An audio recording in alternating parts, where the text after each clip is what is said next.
Buenos días para todas, todos, todes. Mi nombre es Emilia Bahamonde, editora de la plataforma Musexplar, Música Experimental Latinoamericana, y me complace dar comienzo al primer encuentro latinoamericano de música y tecnología Transferencias de Orales. La tecnología es un campo de conocimiento que históricamente ha dependido de los saberes y herramientas que provienen de las regiones del mundo más desarrolladas en términos económicos, tecnológicos y geopolíticos. Además, muchos de sus principales centros de investigación y desarrollo son dirigidos por hombres de piel clara que pertenecen a una clase social privilegiada y que trabajan bajo un sistema de producción que fomenta la propiedad intelectual por encima de los saberes colectivos. Sin embargo, existen otras regiones que cuentan con otros conocimientos, con otras perspectivas y otras herramientas, y existen además sistemas de producción que privilegian el bien común, el código abierto y la libre compartición de los productos y las ideas. Lo que necesitamos entonces es abrir canales de comunicación para que todos estos saberes y perspectivas entren en contacto, tejiendo redes que transfieran de un nodo a otro las tecnologías musicales, sonoras y en términos amplios, aurales, que se desarrollan desde el sur y de manera particular en América Latina.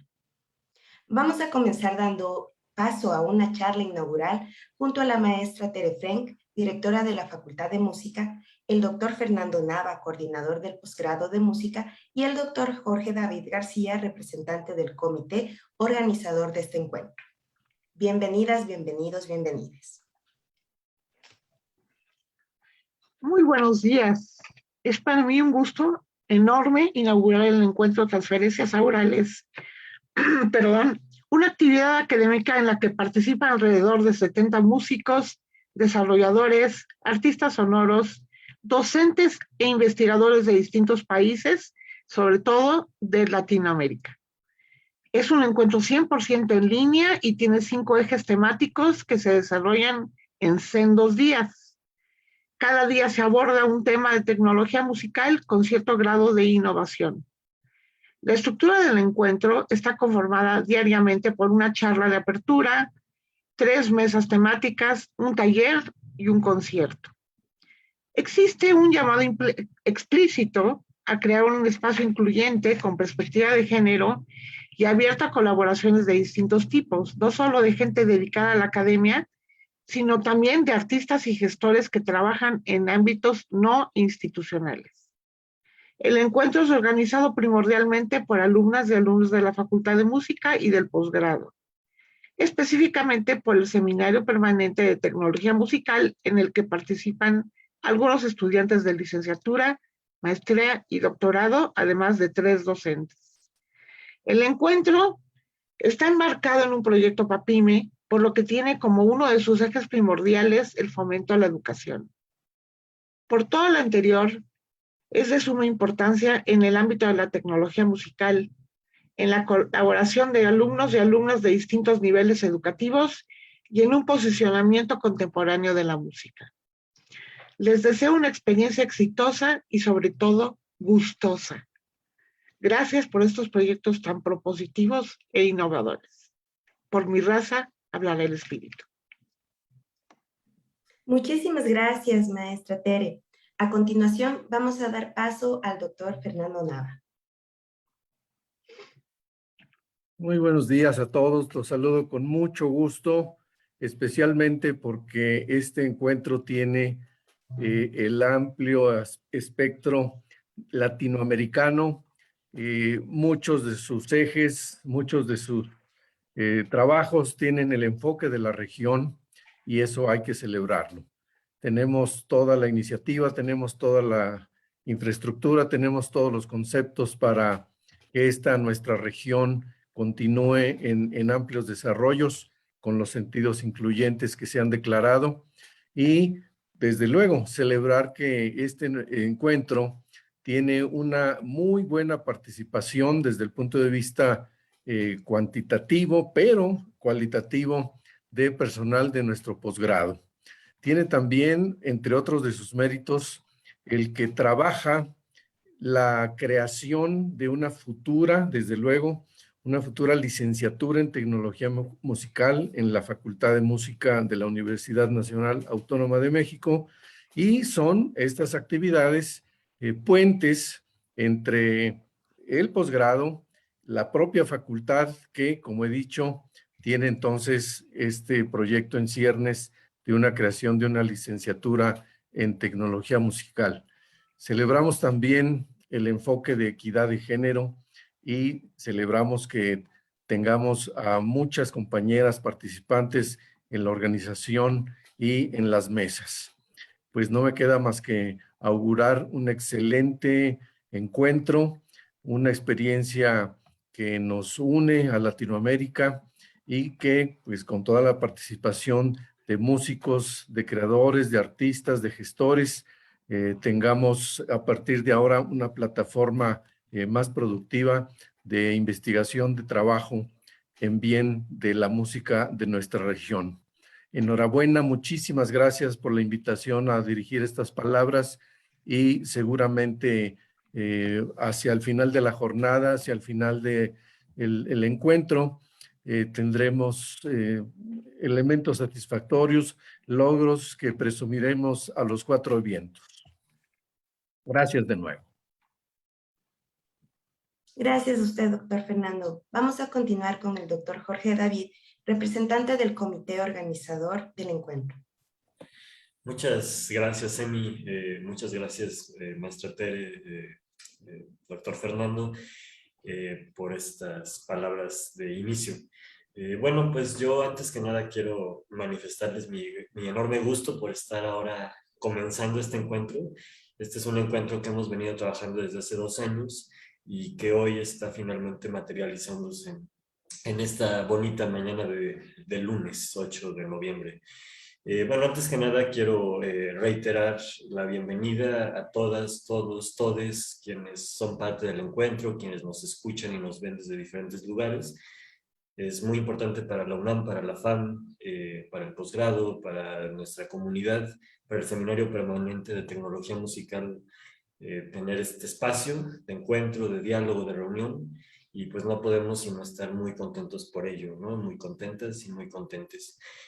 También quisiera hacer un agradecimiento a todas las instancias que han hecho posible esto, por supuesto a la Facultad de Música, muy especialmente a la dirección y a la directora, maestra Tere Frank, también al área de extensión académica. Omar Salgado ha sido también un apoyo importante, y muy especialmente también a Mariana Cornejo, que desde el área de comunicación de esta Secretaría de Extensión, pues ha sido un apoyo fundamental que ha estado siempre, incluso en horarios nocturnos, matutinos, fines de semana, colaborando con nosotras para que esto sea posible. También agradecer al posgrado, por supuesto, a toda la gente, el área, a Mónica, Yasmín y por supuesto al coordinador Fernando Nava por todo el apoyo que nos ha dado, y al área de los proyectos PAPIME, particularmente a Laura Pasos, que también ha estado apoyándonos en todo momento. Pero también me parece importante agradecer a varias organizaciones, instituciones, colectivas que han estado apoyando desde distintos lugares en la difusión en la organización, muy especialmente a Musexplat, que ha sido una plataforma de música latinoamericana, pues que ha sido pilar y que yo diría que este encuentro es conjunto. También a Top Lab Barcelona y a toda la comunidad de Live Coding, que también ha estado haciendo un apoyo muy importante.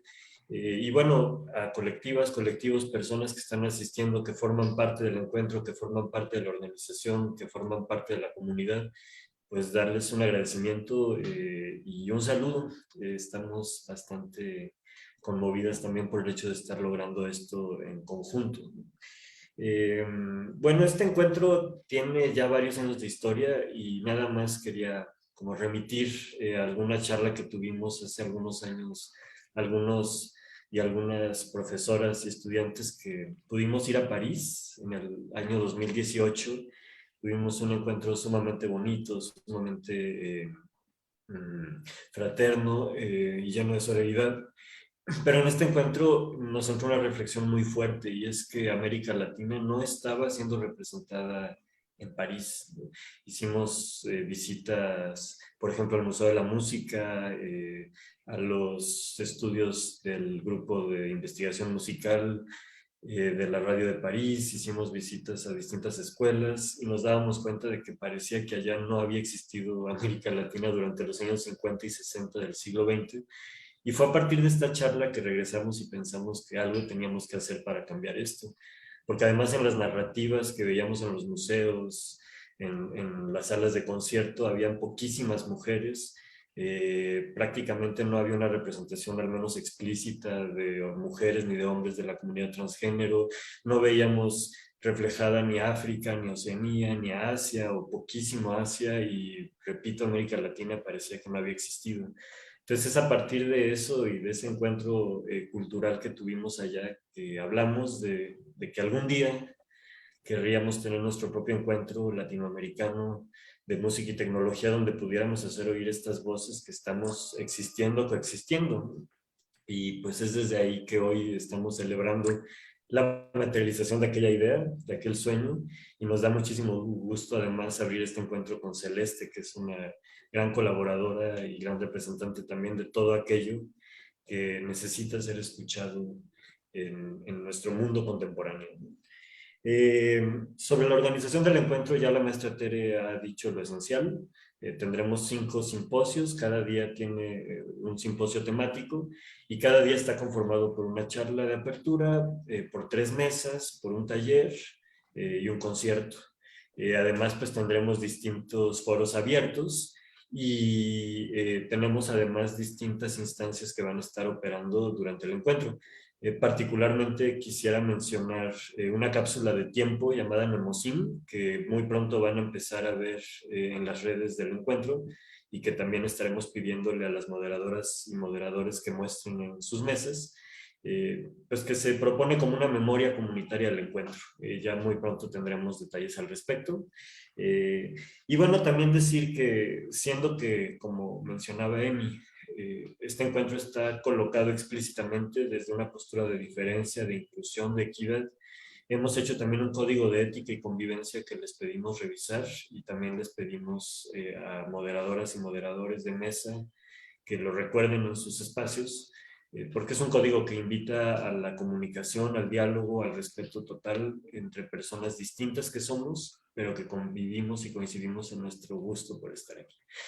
Entonces, pues yo nada más tengo por decir que estoy muy contento de estar aquí ahora, de escucharles, muy interesado en tu charla, Celeste, muy agradecido con todas y todos por este momento y pues nada, les deseo mucha salud y mucho bienestar en esta semana del encuentro.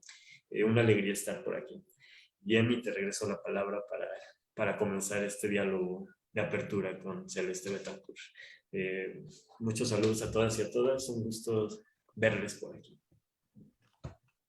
Muchas gracias por sus palabras, doctor Jorge David. Les pediría, por favor, que encendamos todas nuestras cámaras una vez más para agradecer al doctor Fernando, a la maestra Tere, y pues vamos a dar comienzo con la charla de nuestra querida amiga Celeste Betancourt.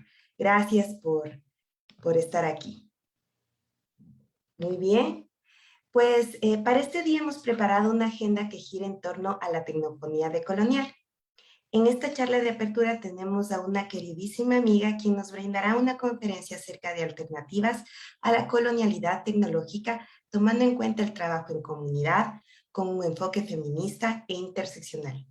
Ella es Celeste Betancourt, mujer transgénero colombiana, multiinstrumentista, profesional en guitarra de Berklee College of Music y artista programadora. Cuenta con una maestría en artes digitales y es investigadora del ITM Medellín en el grupo de arte y nuevos medios. Además, es responsable de diversas aplicaciones para la creación audiovisual. Actualmente desarrolla su investigación doctoral en la Universidad de Antioquia. Querida amiga, te damos la bienvenida. Es un gusto conversar contigo este encuentro. Pues, pero gracias, Emi. Gracias por tu presentación. Gracias por tu invitación. Gracias a Jorge David. Estoy muy emocionada por sus palabras. Y pues, a todos los representantes encargados de la organización por hacer algo tan lindo que además hace mucha falta. Entonces, primero, infinitas gracias por abrir estos espacios. infinitas gracias por hacerlos posibles y pues agradezco de nuevo la invitación por estar aquí para hacer una conferencia, más que conferencia, una charla inaugural, hablando de estos temas que Emi acaba de mencionar, con un poquito de historia, introduciendo a Latinoamérica en la historia del mundo como debería estar desde siempre, y olvidándonos un poco de ese discurso en el cual nos hemos estado nadando y navegando por siglos ya. Entonces, bueno, gracias Emi por tu bienvenida.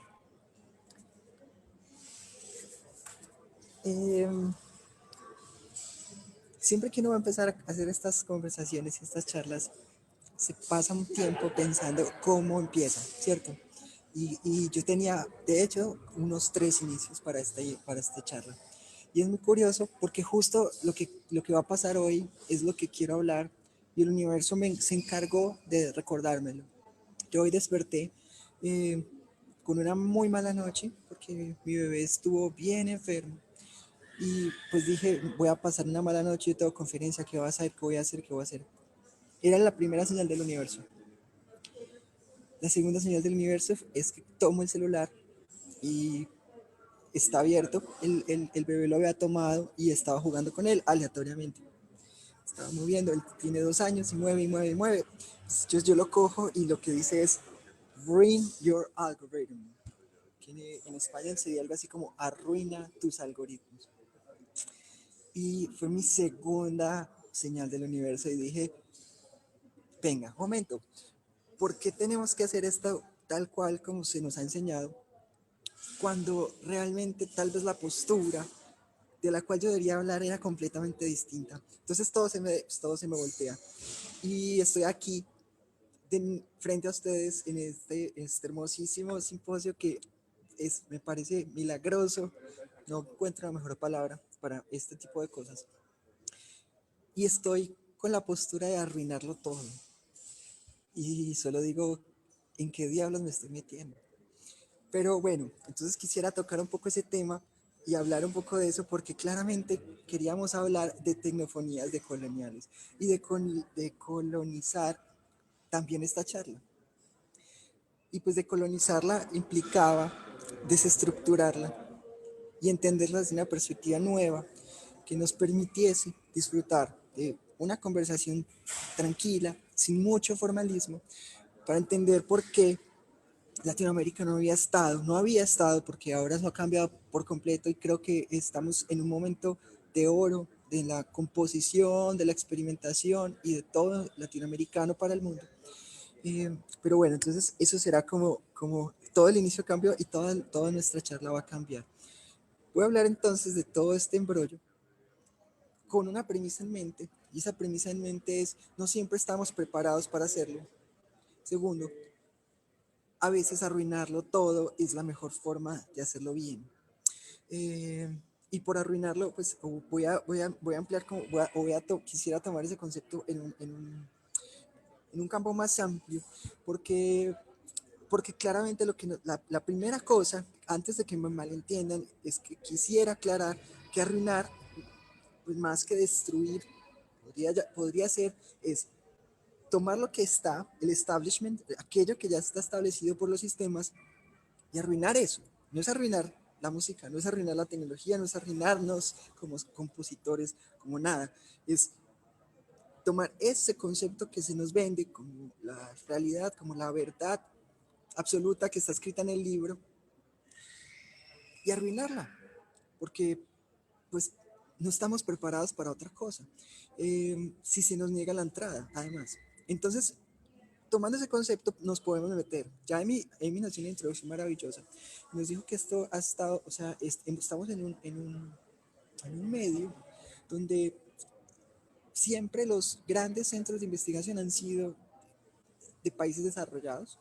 Pues podemos mencionar, y en la historia del siglo XX está claramente el IRCAM en Francia, está el CARMA en Stanford, Estados Unidos, tenemos el laboratorio del MIT, hay laboratorios creando esto, pero son grandes universidades top 10, top 20 del mundo, creando esto en laboratorios exclusivos, costosos,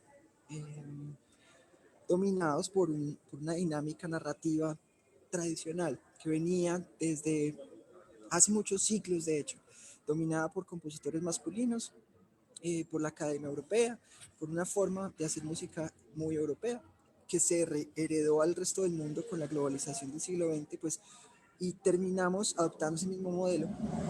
Y entonces Emi nos regala esta introducción y nos cuenta que no hemos tenido acceso a ello. Entonces, cuando Latinoamérica tiene que mirar desde la ventanita, y hay una anécdota bien bonita sobre esto, aquí voy a parar un momentito. En Colombia hay una gran historia sobre uno de nuestros grandes héroes que dicen que no pudo ir al colegio y que le tocaba, o sea, este era el colegio, y que esta persona miraba el colegio desde la ventanita desde afuera. Le tocó aprender de esa forma. Esa es Latinoamérica. O sea, Latinoamérica es ese espacio que no tuvo acceso, pues que se le negó el acceso por completo, a excepción de unos cuantos afortunados becarios que estuvieron en la posibilidad de ir a estos centros, pero a excepción de unos 3, 4 personas, en Colombia tenemos un par, eh, nadie podía acceder a esa información. O sea, era información vedada, y que podíamos solo observar como un producto de las composiciones que resultaban de ahí. Entonces podíamos ver el trabajo de Xenakis visto desde lejos, nadie podía estar allá, solo desde lejos. Entonces veíamos el trabajo de los compositores americanos, todos desde lejos. Entonces había un gran componente teórico, empezamos a estudiar las matemáticas y la música, empezamos a estudiar tecnología y música, pero todo eso desde lejos, como un producto, subproducto de lo que estaba ocurriendo con estos grandes compositores. Y pues entonces volvemos a este problema. Estamos mirando desde lejos, y no nos queda otra opción que empezar a meternos en ese sistema. Y meternos, viene usándose una palabra que es muy hermosa, que además yo amo desde hace bastante tiempo, ya, que es el hacking o hackeo. Lo que pasa es que el sistema se cierra y ya no se va a dejar abrir. O sea, no nos van a dar más que 1 o 2 becas y eso va a permanecer. Entonces no podemos, no es sostenible ni viable para Latinoamérica. Estamos hablando de la época justo que Jorge David nos habla, y empiezan a surgir muchos compositores, compositoras, empiezan a surgir muchos desarrolladores, desarrolladoras, y todos necesitamos acceso a esta información, y empiezan a subir entonces movimientos muy fuertes en Latinoamérica para irrumpir sobre este problema. Históricamente entonces va a ocurrir algo que es muy bonito. Brasil lo va a llamar la gambiología. Y en otros países tendrá otros nombres. En Colombia lo llamamos como quien es el recursivo. Es una palabra que además es muy computacional, pero lo que quiere decir es que es una persona que no tiene acceso a la información, ni a los manuales, ni a las herramientas, pero lo arregla, lo recompone, lo desarma y lo arma. Entonces, Latinoamérica se va a transformar en ese gran biólogo. Se va a transformar. Cuba es un gran referente de todas estas tecnologías. Y lo que ocurre entonces es que tenemos que romper el sistema hackeándolo. Nos toca meternos por otros lados, empezar a atacar. O sea, somos muchos, cientos de compositoras, compositores, desarrolladoras, desarrolladores, músicos, atacando un sistema cerrado, y lo atacamos por muchos frentes hasta que llegamos a un punto en la historia muy interesante, que es donde estamos desde hace un par de décadas ya. También gracias a estos centros de investigación, gracias de hecho, a los que ya mencioné, empiezan a salir como primer ejemplo lenguajes de programación de código abierto. Entre ellos, Pure Data, gracias a Miller Piquet, tenemos Super Collider, tenemos Chuck. Todos nacen en grandes universidades como proyectos de grado de grandes hombres blancos, compositores, no está mal serlo, pero es importante hacer que todos ellos fueron hombres blancos, como para mantener, pues como para que veamos, todavía había un estatus ahí donde solo ellos pueden crearlos, pero abren una puerta, y la puerta es el open source. Es decir, crean unos softwares que están documentados de forma abierta. Todo el código está puesto en red, se puede acceder, se puede aportar, aunque claramente seguimos estando en una posición desprivilegiada porque pues no tenemos todavía esa información. O sea, ellos saben qué hicieron, nosotros estamos intentando aprender, pero al menos hay una puerta abierta. La puerta abierta es, el código está ahí para destruirlo, para, vuelva a la primera palabra, para arruinarlo. No lo permitieron, arruínenlo. Y eso también se da porque estos compositores de alguna forma sintieron, eh, esto no es directamente a una cosa que ocurrió con ellos no eran latinos, pero por ejemplo en el caso de Pure Data, lo que va a ocurrir es que Miller Bucket pues desarrolla un software que todos conocemos que es Max MSP, y ese software es comercial y privativo. Y luego, cuando él se enfrenta a eso, se enfrenta a lo que se enfrentó Latinoamérica por siglos. Ya no lo puedo cambiar, ya no es mío, esto ya no puedo hacer nada con él. Esto es lo que pasa, ¿cierto? Esto es lo que pasa cuando uno queda con las manos atadas.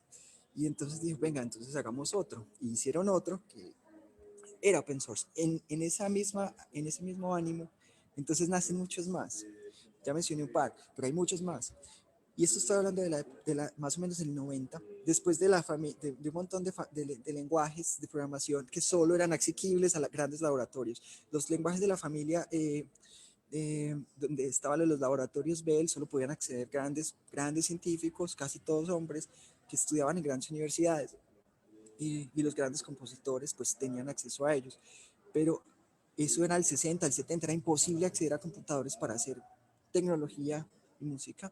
Entonces estaba hablando de John Chaunin y esta época, pero ya llegamos al 90, computadores portátiles, computadores en las casas, y esta gente se encuentra entre ese muro, ¿cierto? Hay un muro y lo rompen, no porque lo hayan entendido todo, como nos ha tocado vivirlo toda Latinoamérica, pero sí hubo una pequeña pista, y esa pequeña pista fue: liberemos esto y que el mundo lo tenga, para lo que quieran, para arruinarlo.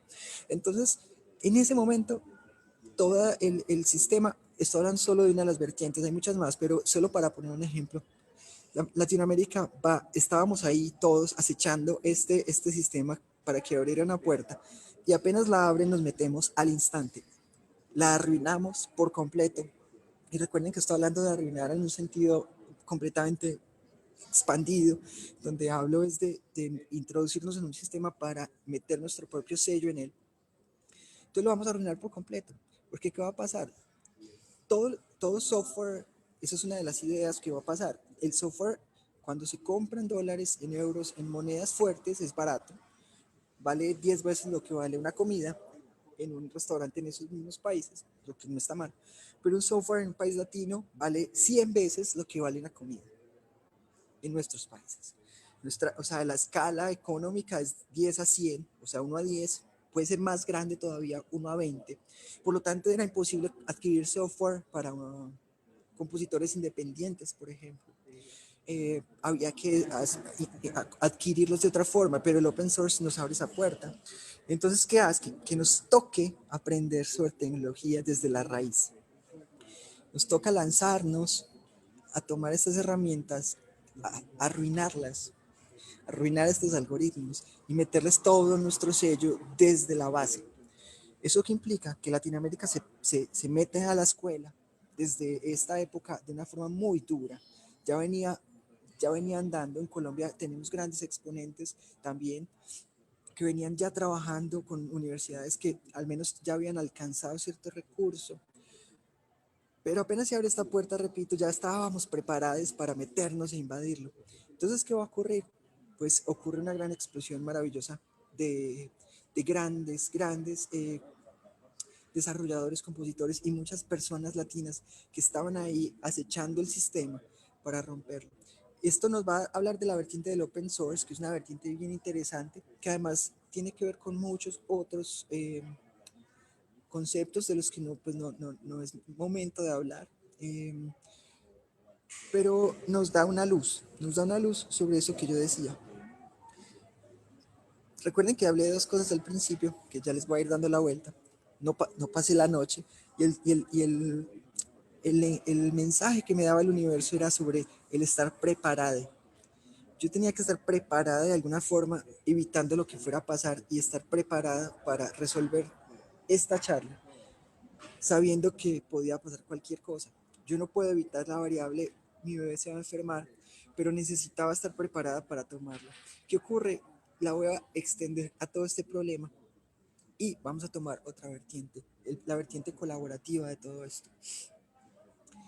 Cuando se ataca un sistema, cuando se hackea un sistema, hay muchos métodos para hacerlo. Uno puede intentarle hacerle solo, sola, sole, pero es más fácil cuando un sistema se ataca de forma masiva. Eso es un secreto, no se lo digan a nadie. Los sistemas deben atacarse de forma masiva. Entre más personas atacan el sistema, este sistema va a colapsar más fácil. Entonces, ¿qué ocurre?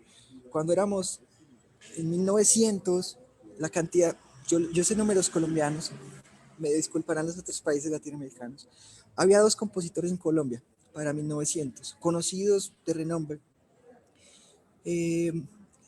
Uno de ellos se gana una beca de las que yo menciono, el otro le toca más duro, finalmente también se gana una de estas becas para ir a Europa, pero son 2 personas como en una gran masa. Seguramente habría más, pero Colombia era un país rural todavía, seguramente no estábamos pensando en tener más artistas todavía. Esto empieza a crecer, repito, hasta que llegamos a una masa crítica, pero no nos desconectamos, que es que ese es otro gran problema. Latinoamérica ataca el problema en masa. Y de eso, pues México ahí sí es un gran referente de todo este embrollo. ¿Qué va a pasar? Se van a juntar tanto la academia, se van a juntar los independientes, se van a juntar los músicos, instrumentistas, compositores. Se va a hacer uno de estos nodos que solo ocurren una vez cada quién sabe cuántos años en el mundo. Y Ciudad de México y el CEMAS en Morelia se van a convertir en grandes centros de acogida para estas inquietudes. ¿Y qué ocurre? Pues empiezan cosas como el live coding en Latinoamérica, que ya uno quisiera esto pasara mucho más seguido, pero el live coding es de esas cosas que Latinoamérica se ha encargado de abanderar de forma muy fuerte, siendo México pues la puerta de entrada inicial, eh, donde hasta los mismos creadores de las herramientas vinieron porque no tuvieron la misma acogida en sus propios países, pero en México, por ejemplo, sí había un grupo ya humano, grupo grande de gente dispuesta a hackear esto, atacarlo en masa. Y eso hace que entonces sea el punto de partida de todo un movimiento cultural colaborativo, que sigue siendo colaborativo al día de hoy, que sigue siendo tal vez el movimiento que yo más de cerca sigo dentro de varios movimientos que conozco, es el más comunicativo, donde hay redes establecidas, donde se hacen conciertos, se hacen talleres, todo en pro del colaborativo. Esa es entonces una segunda forma de atacar este embrollo. Les había dicho, atacarlo en masa. La masa se reúne de una manera muy bonita alrededor de ciertas comunidades que el Internet nos va a permitir a partir de más o menos 22 años, y vamos a empezar a tejer estas redes de colaboración. Entonces, claro, tenemos en México, estaba hablando, tenemos a una compositora colombiana ya, Alexandra Cárdenas, trabajando con varios grandes y aprendiendo entre todos. Luego viene Alex McLean y está con todo este combo. Y tenemos una red intentando tejerse de forma muy maravillosa. Y no solo lo intenta, lo logra. Logra tejer, que en eso somos expertos además. Somos expertos tejedores y nunca lo habíamos explotado tanto. Tejimos una gran red de comunicación, de información, de formación, de información, donde todo el mundo es capaz de compartir su conocimiento, donde toda esta red es capaz de enviar a otro nodo del mismo tejido sus preguntas, sus cuestionamientos, de organizar eventos. Y terminamos creando un movimiento inmenso alrededor de lo colaborativo. Entonces, aquí hay varias ideas que es importante ir como resumiendo. La primera que tenemos entonces va a ser el hablar sobre el open source. El open source es un concepto, ya dije, mucho más complejo del que nos vamos a hablar, que nace también por otras razones, pero que nos va a abrir la puerta. Este segundo concepto entonces va a ser lo colaborativo, ¿cierto? Lo colaborativo que nos permite entretejernos y en lo cual somos maravillosamente habilidosos los latinos, las personas latinoamericanas tenemos el concepto del tejido en nuestra sangre. Puede que yo no sepa tejer, yo no sé coser ni tejer, pues estoy hablando en un sentido mucho más amplio, en el cual todos somos capaces de entretejernos como comunidad amplia y conectarnos con cualquiera de esos nodos de forma rápida, conservando y aprovechándonos de la información y formación de esos tejidos. Eso es nuestra forma de proceder casi siempre, y es, al menos, si no es nuestra forma de proceder, es en la que mejor procedemos cuando lo hacemos de forma junta, como digo, cuando nos juntamos todos. Hay una tercera aparición aquí fuerte, y es en la cual pues, yo me siento bastante orgullosa de abanderar, y es la postura y lo que va a ocurrir cuando Latinoamérica dice, pues venga, no vamos a permitir que esto sea exclusivo para cierto grupo poblacional, ni siquiera, ni por características económicas. Es decir, esto tiene que ser abierto a cualquier persona y que deba incluir mujeres, personas de toda la comunidad LGTBIQ+, que debe incluir niños, cuando en la academia formal eso no pasa. La academia formal no está interesada en la educación, o sea, sí está interesada cuando escribe y plantea las teorías, por ejemplo, de la educación infantil, pero en sí misma es difícil ver a la academia metida en el terreno, ensuciándose el zapato con un niño. Y eso va a pasar en Latinoamérica como una tercera vertiente de este problema de colonizar nuestra forma de hacer música y tecnología. Lo que hacemos es diversificar nuestra voz, que tiene que ver con todo lo que he dicho además. También al crear un tejido diversificamos las voces, porque todas las voces, o sea, cada hilo en un tejido tiene la misma importancia. Sin importar el color, sin importar su forma. Y necesitamos de muchos hilos, distintos, muchos. Un tejido no se arma en un solo hilo. Entonces, ¿qué ocurre? Entre más diverso sea la cantidad de hilos, más rico es el tejido que se logra. Y Latinoamérica, repito, va a tomar ese concepto y lo va a explotar. Y aquí quisiera poner una experiencia, una anécdota que es muy bonita, sobre cuando en 2013 nosotros llegamos, Colombia llega más o menos en el 2012 al live coding. Lo más curioso es que nuestra primera preocupación, antes que hacer un algo rave, que era lo que se hacía en el mundo, que para quien no sepa son fiestas hechas con códigos de programación, que eso era como la tendencia en otras partes del mundo. Eso estaba en Inglaterra haciéndose. Como digo, México ya estaba haciéndolos también, estaba haciendo ese tipo de cosas, estaba haciendo los From Scratch, que son unas fiestas específicas mexicanas de live coding, donde había una técnica muy particular. Pero cuando esto llega a Colombia, usted confieso que lo más curioso de todo fue que pensamos en los niños.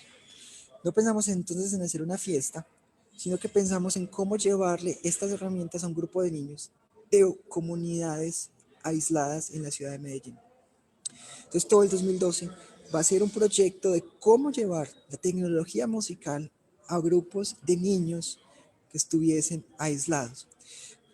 Y esto es mágico porque, contrario a lo que pasa en el resto del mundo, donde teníamos estos grandes laboratorios, yo hubiera querido que en estos grandes laboratorios tuviera estas iniciativas, se hubiera formado de esta forma, pero claro, no es la preocupación de estas culturas, nunca lo ha sido. Pero en nuestro caso fue natural, ni siquiera fue una imposición de nadie, nadie nos dijo, sino que dijimos, ¿cómo lo hacemos? Entonces, ¿qué pasó? Creamos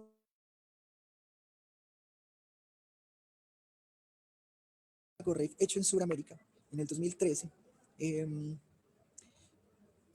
Lo curioso es que no lo hace ningún adulto.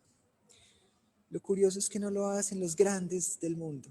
Lo curioso es que es un algo rave hecho por 8 o 9 niños de comunidades aisladas de los barrios más alejados de Medellín, que son las primeras personas en hacer esto en Sudamérica.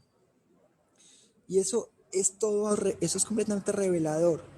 Es revelador en muchos aspectos porque lo que implica, bueno, además porque teníamos, o sea, el acceso económico de estas personas a esto iba a ser imposible. Cuando un niño de estos, las posibilidades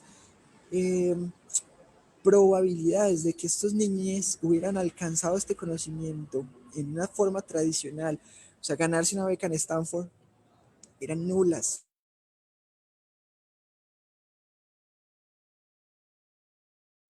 Seguramente existan estudios con estos niveles de acceso a universidades top, pero ellos fueron más avanzados que todos los demás del mundo, porque cuando el conocimiento se abrió a un tejido latinoamericano, era muy distinta la forma de verlo.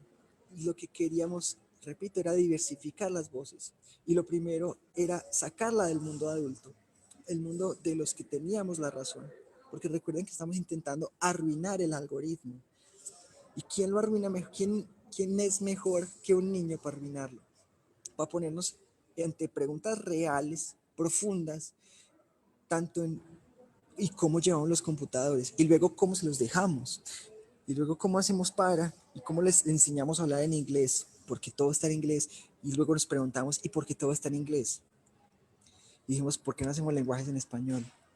Esto no nace de la mente brillante de nadie, esto nace de un tejido entramado con niños de estratos socioculturales muy bajos de la ciudad de Medellín, donde ellos son los que hacen estas preguntas, ¿y esto por qué está en inglés?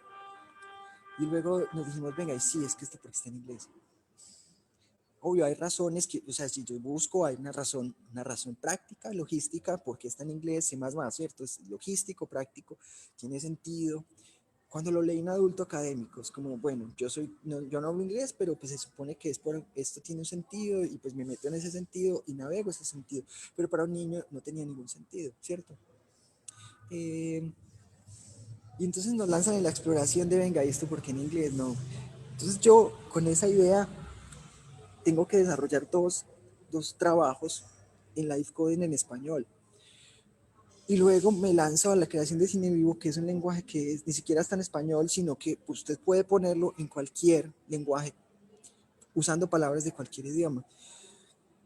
No era una necesidad de hacer poética inicialmente. Inicialmente la idea era romper con un lenguaje hegemónico que iba a impedir a unos niños acceder a cierta información. Entonces tenemos el problema del idioma, que se rompe justamente, pues que aparece en ese problema, pero tenemos otros, como el acceso a computadores. Y ahí es muy maravilloso contar la historia del trabajo de otro, ahí vamos a volver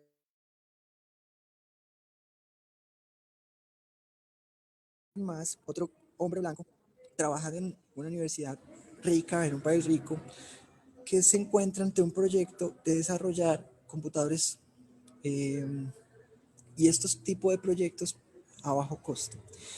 Ahí viene el nacimiento de estas herramientas que va a usar Latinoamérica profundamente, y es la computación tipo Raspberry Pi, computadores de muy bajo costo que vamos a poder comprar para dejarlos a estos niños.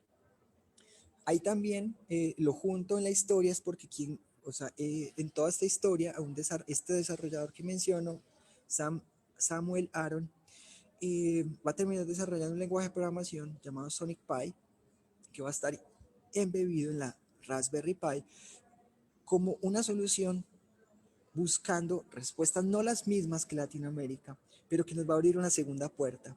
Nos va a abrir una puerta tal como nos la abre Linux, y aquí amplío el concepto y el espectro, que son sistemas mucho más abiertos, mucho más modificables. La Raspberry Pi es un computador que se puede tocar, oler, untar, conectar, a diferencia de los sistemas cerrados americanos que si se abren se dañan.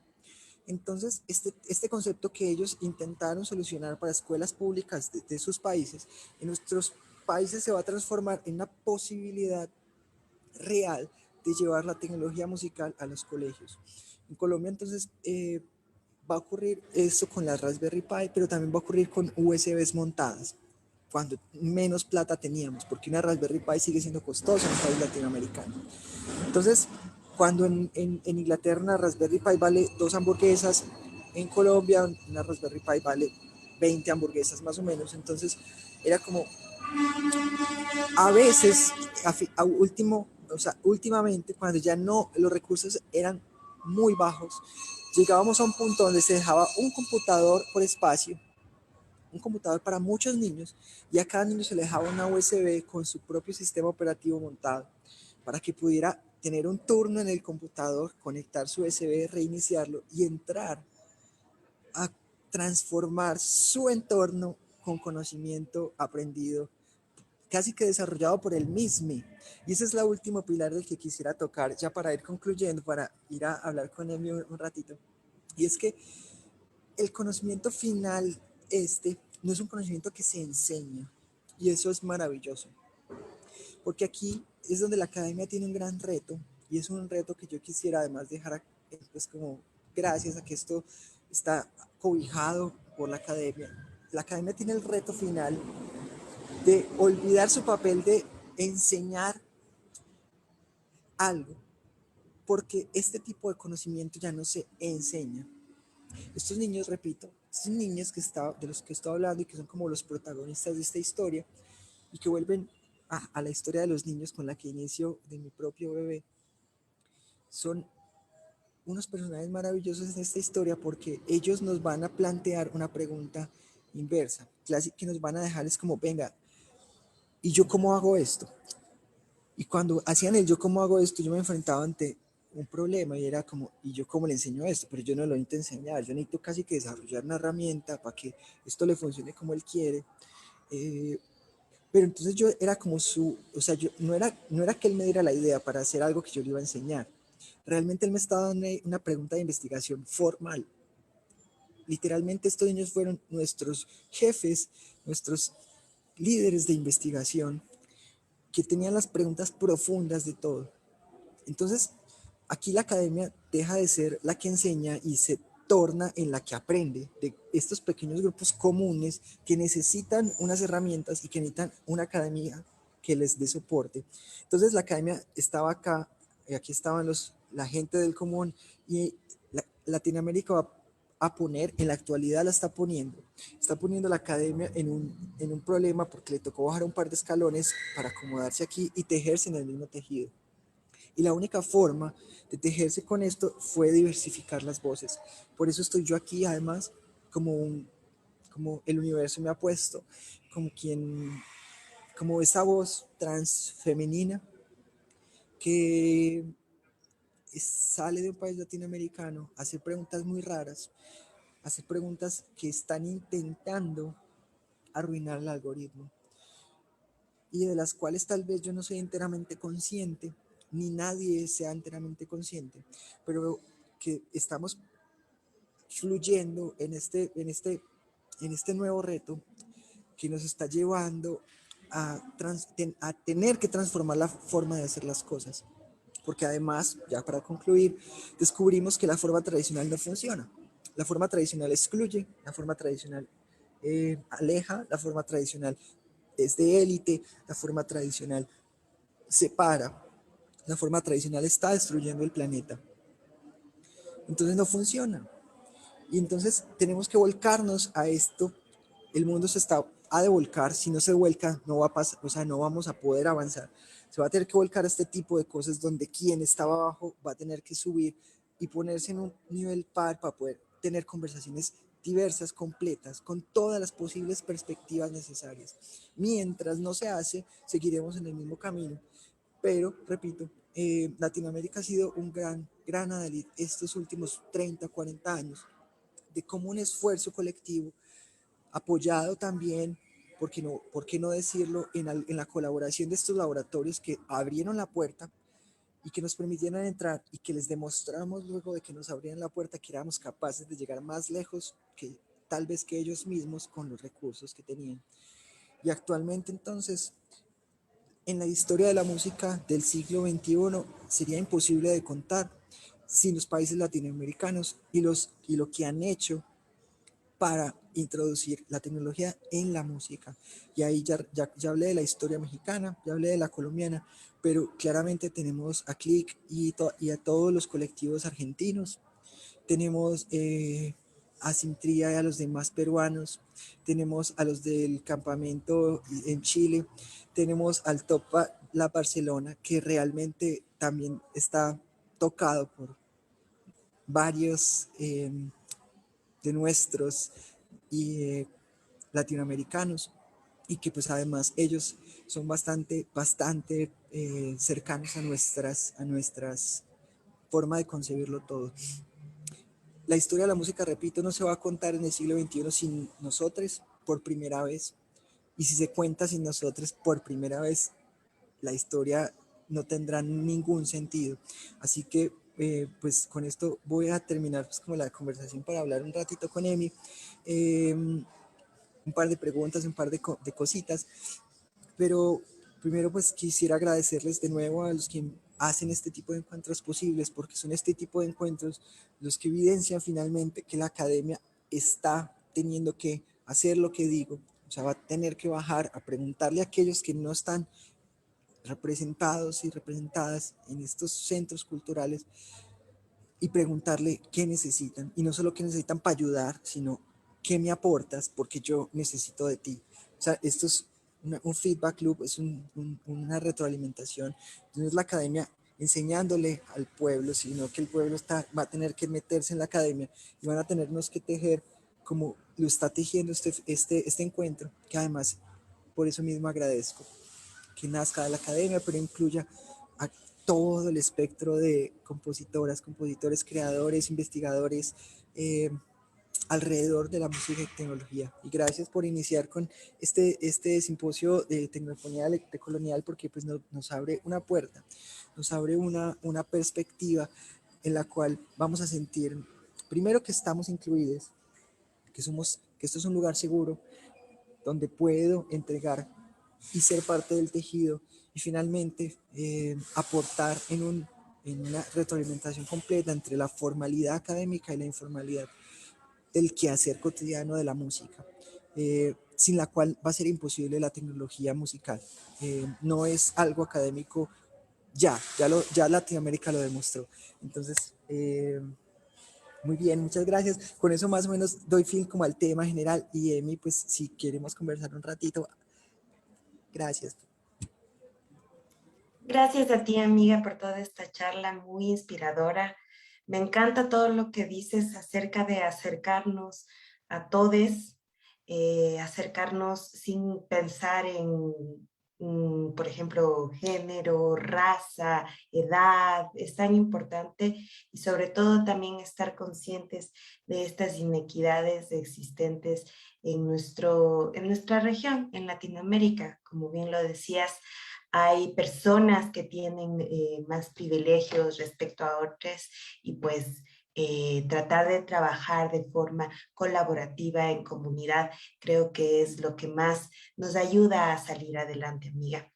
De mi parte, te quisiera hacer algunas preguntas, pero antes te voy a leer algunos comentarios que muy amablemente nos han hecho llegar desde Facebook. En primer lugar, pues te saludan Flor de Fuego, otra amiga de nuestra comunidad.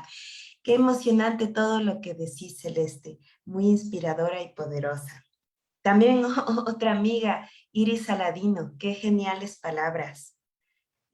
Una amiga ahí, Charleston Nava, tejamos juntos nuestra historia. Luza Quiseno Quiroga, excelente pensamiento. Es bueno pensar desde el indeterminismo. Arruinar el determinismo, excelente. Opino lo mismo. Por ahí también te envía saludos Jocelyn Muñoz, Melissa Vargas Franco. Gracias por compartir tu sentir, pensar con nosotros. Celeste, aprendiendo mucho de tus palabras y proyectos. Ollín Vázquez, maravillosa ponencia, gracias. Qué hermosas palabras, muchas gracias a todos quienes nos están viendo desde distintas latitudes aquí en Latinoamérica. Y pues amiga, a mí con todas estas cosas que me dices, me encanta que realmente vayamos tejiendo, como bien decían en los comentarios, estas redes de colaboración en Latinoamérica, pero evidentemente todavía hay algunas cosas sobre las cuales nosotros debemos trabajar. Eh, Mi pregunta es, ¿qué piensas que es lo que debemos atacar? Eh, digamos, qué deficiencia quizás dentro de nuestra estructura latinoamericana debemos atacar ahora para tratar de tener un desarrollo tecnológico interseccional. ¿Qué sería lo principal? Y asimismo invito a todos quienes nos están viendo a que nos escriban no solo sus comentarios, sino también sus preguntas.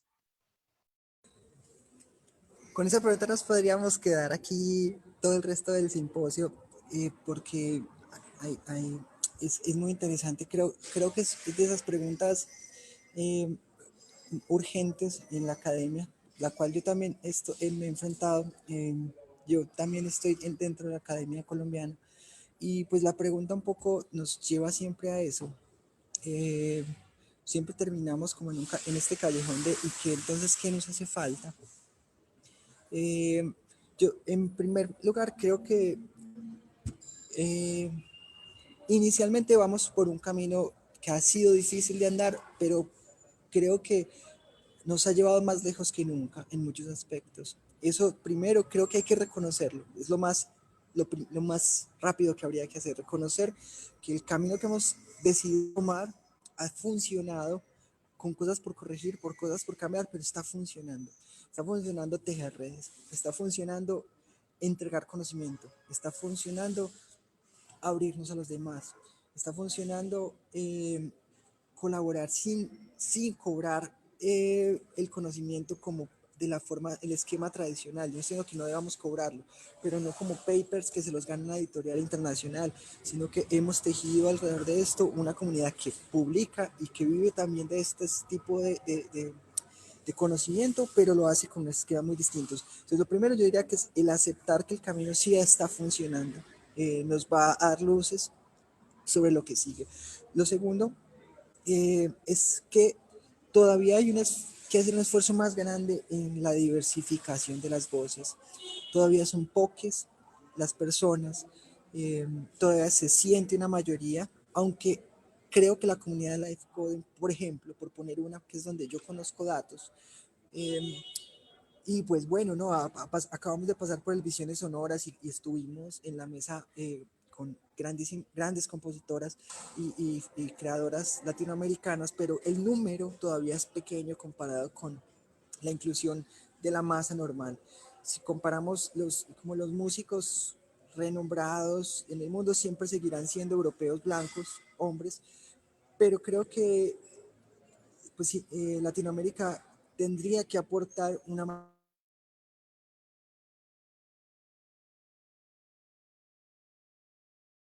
falta muchísimo, muchísimo por hacer en ese aspecto.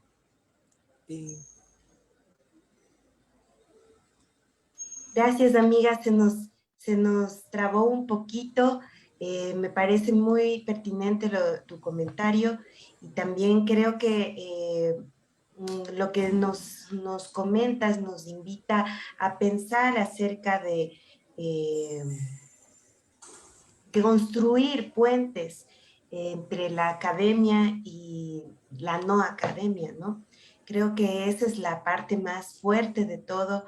A veces como que existen estos pensamientos de todavía, ¿no? Como competitivos o quizás estamos pensando en quién es mejor que quién, jerarquizamos en ciertos niveles, cuando en realidad, como bien lo mencionabas, todos los conocimientos y todos tienen algo importante que decir y algo de lo cual nosotros debemos aprender. Pienso que por ahí es lo que más estalla en mi cabeza al escuchar tus palabras y qué importante también es conocer que existe desde también la academia. Estamos ahorita pues en un encuentro organizado dentro de la UNAM. Qué importante es eso, ¿no? Estar conscientes de que los conocimientos vienen desde otros lados también. Y justo en este encuentro pues vamos a tener varias participaciones que provienen desde distintos ámbitos, así que están cordialmente invitadas, invitados, invitades. Amiga, también me gustaría preguntarte sobre lo que estás realizando en estos momentos. ¿Cómo trasladas tus actividades en la actualidad a todo esto que nos estás comentando? Pues en la actualidad he intentado, durante un tiempo estuve trabajando bastante desde lo técnico, como por unos 5 años, y desde la última, en una de las conferencias que tuvimos académicas justo, también tuve una de estas visiones. A mí me gusta escuchar el universo en esos mensajes que aparecen por ahí. Y en uno de esos descubrí que tal vez había que forzar un poquito a entrar a toda esta comunidad en conceptos más profundos aún, que estuvieran por fuera de la técnica misma. Porque es decir, estamos hablando de lo tecno, la música y la tecnología, pero no es como juntar dos cositas, o sea, esto no es como echar agua y sal y revolver. La receta es muy compleja. Y la música tiene una técnica, la tecnología tiene una técnica, pero al mismo tiempo hay una razón de ser de ellas. Y entonces en esa razón de ser creo que ahí se volcó mi trabajo últimamente. Ya no plantea interrogantes técnicos y últimamente, pues actualmente, por poner un ejemplo, estoy trabajando en el desarrollo de un editor colaborativo de música y experimentación sonora, pero con planteamientos más que técnicos y con más que posibilidades técnicas. Lo que quiero es poner preguntas en la mesa de quien está ahí. En el caso de este ejemplo que les doy, se llama Elementos. Elementos es una plataforma que solo funciona si 4 personas se conectan y las 4 personas trabajan juntas. Esto no se trata de que sea imposible hacerlo desde lo técnico. Técnicamente puede ser 1, 10, 25 o 4, los que sean. Pero si los 4, en este caso, si los 4 no están escribiendo, si no están produciendo código, si no están trabajando en las visuales, la plataforma se detiene. Y se detiene y se queja. Les dice como, hey, esta persona no está colaborando.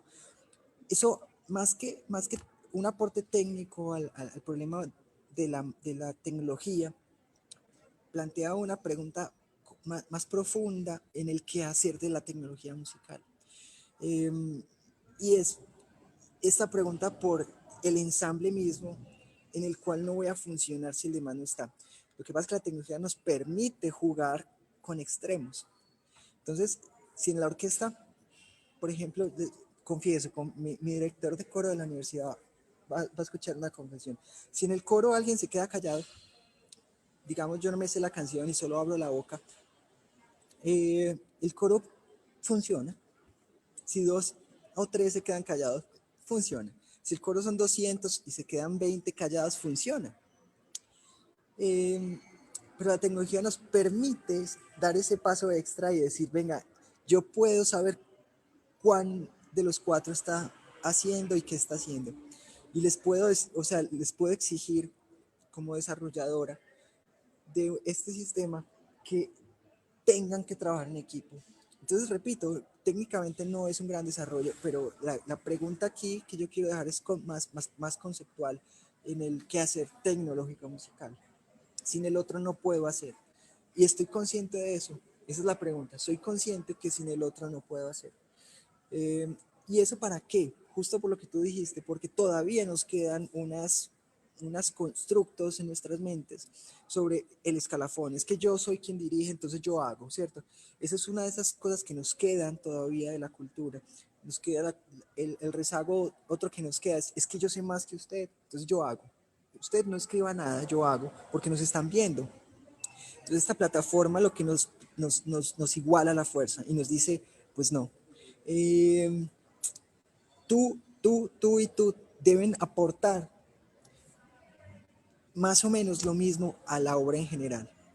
Así a uno de ellos no les guste y así el otro no quiera y tenga miedo, los 4 deben aportar. Entonces, más o menos en la actualidad vengo trabajando un poco como en esa postura, en crear herramientas que más que técnica y posibilidades de desarrollo técnico nos entreguen es preguntas en el quehacer musical, como el ensamble mismo.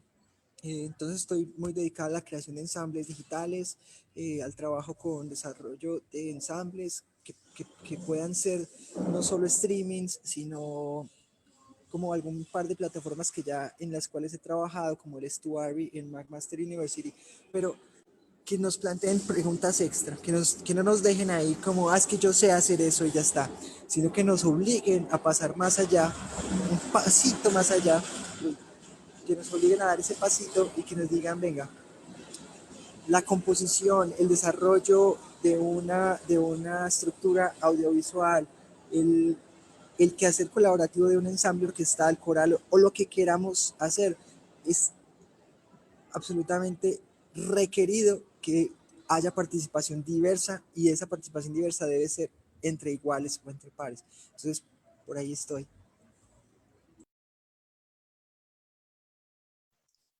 Me encanta todo lo que dices, amiga. Me encanta esto de forzarnos a pensar, ¿no? De formas distintas, de también replantearnos el trabajo de forma colaborativa. Creo que es súper importante. Y además me quedo pensando en cómo puedo encontrar tu trabajo. No sé si podrías, antes de finalizar la charla, hablarnos de tus redes, a través de qué canales podemos acceder a todo este material tan interesante que nos comentas. Eh, bueno, no, pues mis redes, como hay un par de cosas, todos los recursos de programación técnicos y académicos están en un repositorio que es público y abierto, está en GitHub, Esteban con doble S, .github.io. Ahí están como todos listaditos, todas las cosas que he ido trabajando y son abiertas y públicas. También quien quisiera aportar en alguno de estos proyectos, bienvenido. Lo hemos hecho ya en el pasado y pues sigue siendo como una puerta abierta. Y en redes como YouTube, Instagram y todos estos, mi música está en todas las plataformas de streaming. Acabo de lanzar un álbum de dance music. Eh, Me encuentran como Celeste Betancourt. Eso sería una exploración interesante, como que le dan reproducir a toda mi lista de reproducción y van a pasar por todo, porque pues también es como, no, hay personas que me han dicho como, ¿y por qué no haces diferentes proyectos para cada uno? Y pues yo digo, si mi labor es arruinar el algoritmo, pues arruinémoslo. Entonces, ¿qué toca Celeste Betancourt? Pues ponga la lista en cualquier plataforma de streaming y se da cuenta que no toca nada y lo toca todo. Y pues bueno, en las redes normales estoy como @EWSTV, step, con doble S, en todas, Twitter, Facebook, Instagram, y en todas pues todo el tiempo publico conferencias en las que voy a estar o a participar o conciertos o performances colectivos. Entonces sí, ahí están.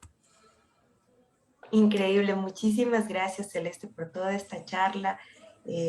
Fenomenal realmente comenzar contigo este encuentro latinoamericano. También pues unos últimos saludos de parte de Tobías Álvarez, interesantes y necesarias reflexiones.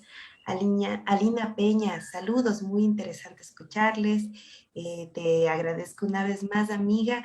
Y antes de retirarnos, pues les invito a que no dejen de seguir todas nuestras transmisiones en Facebook todos los días. Vamos a estar hasta el día viernes, las mañanas, compartiendo con ustedes una conferencia y en particular también este día a las 10:30, por favor les invito a que nos acompañen en la primera mesa de archivo, memoria e inscripción sonora desde la diferencia. Ya saben, está el link para que ustedes puedan inscribirse en todas las actividades. Esto no se transmite. Y pues ahorita, antes de despedirnos, me gustaría dar paso a Jorge David, quien nos va a dar algunas indicaciones. Gracias, amiga. Gracias, Celeste. Ay, pues muchísimas gracias. Qué interesante todo lo que nos plantea Celeste. Verdaderamente creo que fue una apertura totalmente fantástica para arrancar el encuentro. Tomamos nota y mucho de esto que dices va a ser justo lo que estaremos desarrollando en los siguientes días. Así que, pues, eh, impresionante apertura. Oigan, nada más les robo un minutito porque han estado surgiendo varias dudas en las redes y en los correos, entonces quería aclarar un poquito la cuestión logística. Todas las charlas y todos los conciertos se van a estar transmitiendo por Facebook Live en la página de la Facultad de Música y también estaremos reposteándola en el evento de transferencias aurales. Entonces, estas las podrán ver abiertamente con libre acceso todo aquel que quieran. En cambio, las mesas van a ocurrir a manera de simposio. Entonces, para todas las que nos están escuchando que no sean ponentes, vamos ahorita también a republicar para que esté muy a la mano el formulario de registro. De hecho, me parece que está como una publicación fijada hasta arriba del evento. Y entonces ustedes pueden entrar ahí, pueden obtener ahí la liga de Zoom y pueden entrar a la mesa para dialogar directamente con las ponentes. Pero esto no se va a transmitir en Facebook Live, sino que ustedes entran a la sala y ahí pueden dialogar directamente. Igual que los talleres. Entonces, en resumen, por las mañanas y las noches nos vemos en Facebook Live y durante el día están invitados todos a entrar a los talleres y a las mesas de diálogo a través de la liga de Zoom que obtienen con el enlace de registro. Como en todos estos encuentros, quien asista a más del 80% de actividades puede tener una constancia como asistente y todos los que son ya ponentes ya no necesitan registrarse, porque ustedes ya tienen a través de sus moderadoras y moderadores su enlace para acceder a las mesas. Entonces, pues nada más aclarar esa pequeña confusión que ha estado habiendo y de todas formas cualquier cosa también saber que estamos al pendiente de los correos electrónicos, bueno, del correo electrónico del encuentro, nos pueden encontrar, vamos a estar atentos y atentas toda la semana para que también cualquier duda pues sepan que la estaremos atendiendo con la mayor prisa posible. Y pues nada, era el mensajito que quería dar. Finalmente, también insistir en el punto de que tenemos una idea de hacer memorias comunitarias durante este encuentro. Entonces vamos a estar recopilando a través de una cápsula de tiempo todo lo que ustedes quieran contribuir y esto va para ponentes, para organizadoras, pero también va para quienes asisten a las ponencias y escuchen. Entonces revisen la página del evento también, ya tenemos ahí la información y el enlace para que puedan mandarnos sus memorias para que formen parte de esto. Y pues eso, Emi, gracias por este paréntesis. Decirles también que ya a las 10:30 empieza nuestra primera mesa y está ahí la liga de registro en el Zoom. Todos los que participan como ponentes es exactamente el mismo enlace que usan para su propia mesa. Y pues muchas gracias, Emi. Te regreso la palabra ya para hacer el cierre formal de esta charla de apertura. Pues muchas gracias a ti por todas esas declaraciones. Como bien dices, quedan todos invitados a nuestra primera mesa que empieza ya mismo a las 10:30. No olviden que tienen que inscribirse y pues si es que asisten a la mayoría de las mesas, además podrán acceder a un certificado de asistencia, así que aprovechenlo. Todo estas son actividades libres, así que inviten a todos sus amigues. Asimismo, les recuerdo a quienes nos están viendo que este día viernes vamos a estar con Musexplat relanzando nuestra plataforma, así que pilas con todo eso y pues me despido una vez más. Gracias a todo el equipo técnico, gracias a Mariana quien nos está apoyando detrás de cámaras y pues a continuación vamos a ver unos créditos para cerrar esta primera charla. Nos vemos el día de mañana. Gracias, Celeste, una vez más. Gracias, amiga, por todo. Y hasta pronto.